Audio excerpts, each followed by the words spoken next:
Hello everybody and welcome! In this video I will show you how to pair your headphones Soundcore Q20i with your Android device.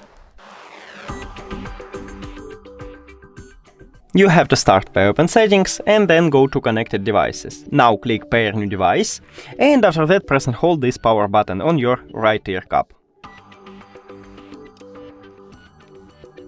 Now it should enter to prank mode automatically and we should see it at the device list.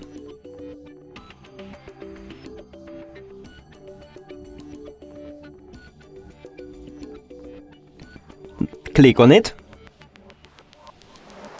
and then click pair. We did it! Thank you for watching this video. If you found it helpful, please consider subscribing to channel and leave the like on the video. It's really important to us. See you later!